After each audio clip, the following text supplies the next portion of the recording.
Just want to say, before we start the video, thanks for all the support. If you're enjoying these reviews, make sure to hit that subscribe button. Don't smash your phone doing it. Leave some comments down below, and I'll do reviews like these. If you want to check them out, I'll leave a link in the description, and I'll leave a card in the top right corner of the screen. Without further ado, let's get into today's review. Hey guys, welcome back to the channel. Today we're going to be reviewing the new Nintendo 3DS XL. It's a pretty long name, but this one has got a few new features from the old one. So let's take a quick look at it and do a review. So as you can see here, let the camera focus, you have your game cartridge slot here, your 3.5mm headphone jack, your stylus. Let's quickly get that out. There's your stylus, just your standard Nintendo stylus. You have your power button right there.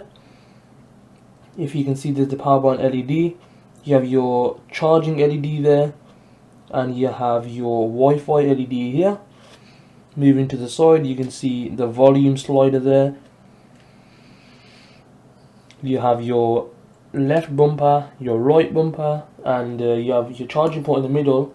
I think that's an IR blaster, I'm not too sure. But you have your new ZL and ZR triggers. They're not really triggers, they're more like buttons, but they're going to be used in your games like Monster Hunter and stuff for extra, controls, I guess. You got your 3D slider here. Moving on, you got your two cameras, 3D cameras.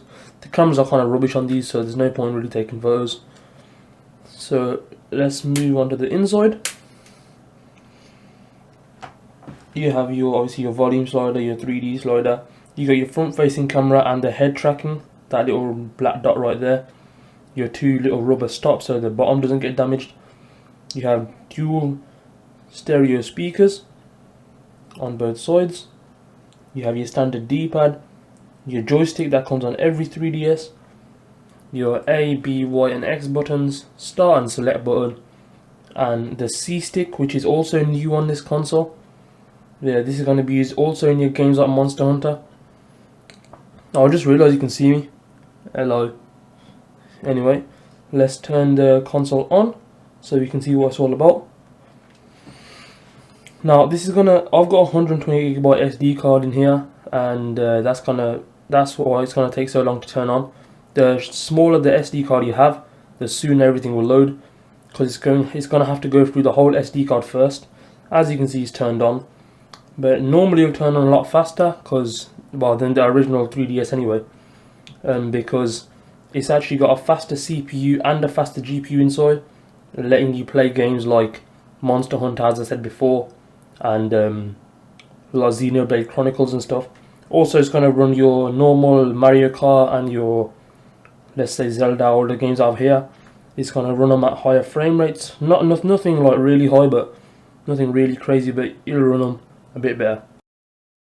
So now that I've shown you around the console what everything is, I'll talk about this head tracking feature that the new 3DS XL has. Basically, if you've owned the previous versions, you'll know that if you slightly tilt the console or slightly tilt your head, the 3D goes out of focus, and it makes a blurry effect. It hurts your head, this, that and the other. What this aims to do is, even while moving the console side to side or moving your head, it tracks your face, so it's always going to keep the 3D smooth and stable. It does actually work really well. I don't really use 3D that much anyway though, but using the 3D on this is a lot better. So if you're one that actually wants to use 3D, I'll recommend this over the original 3DS. Otherwise, I'd say maybe stick with the other one. I'll go further in depth of why to stick with the older one further on in the video. Let's talk about these speakers. So they're dual firing stereo speakers. They sound alright, they sound a bit tinny. You wouldn't want them full blast anyway, they do go quite loud. But everything else is alright. The buttons feel clicky, nice, responsive, no mushiness. I've just accidentally launched the settings, but close that. Yeah, they ain't mushy. The triggers feel nice. There are a few problems with this, however. I really don't like the build quality. Let me close it and I'll show you. it's made primarily of plastic, and all the plastic is basically clipped together, so there's a lot of creaking. Whereas the old 3DS XL and the original 3DS, they were screwed, and there was no creaking or anything. I'll see if I can show you. If you can hear that, and you can see it moving in and out. That's I don't know why it happens, but it's really annoying. I don't know why they've cheaped out on the build quality on this new 3DS, because it is actually more expensive and doesn't come with half the stuff the old one did. Well, it doesn't really come with a charger or anything, but another thing I don't like about this is if I show you the hinge, it moves in and out. I'll let it focus. Can you hear that noise? And the hinge moves in and out. Yep, as you can see, that's definitely not supposed to happen. I have owned both the new 3DS and the old one, and none of them used to do that.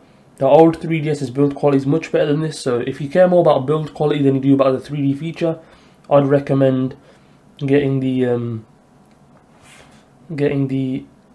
old 3DS instead of this one. But if 3D is a must-have for you, then this 3D is much better. Overall, personally, I like the console itself. I like the concept, but I just think this one hasn't done it really well. And another thing is, as you can see, this finish is just a fingerprint magnet. Like, if I just do this, no, see that? There are tons of fingerprints on there. That's another thing, but you are going to have a case on it. Well, maybe you are, I don't know. So yeah, overall I think the build quality is terrible. The usability is good. It's just standard, same as your normal 3DSs are. Yeah, the build quality is just not for me, man. If you're in the market for this and you'd want to know whether to get the new one or the old one, I definitely recommend the old one if you want a more robust piece of kit. If you want a better 3D, then get this one. So that's everything. I'll see you in the next video.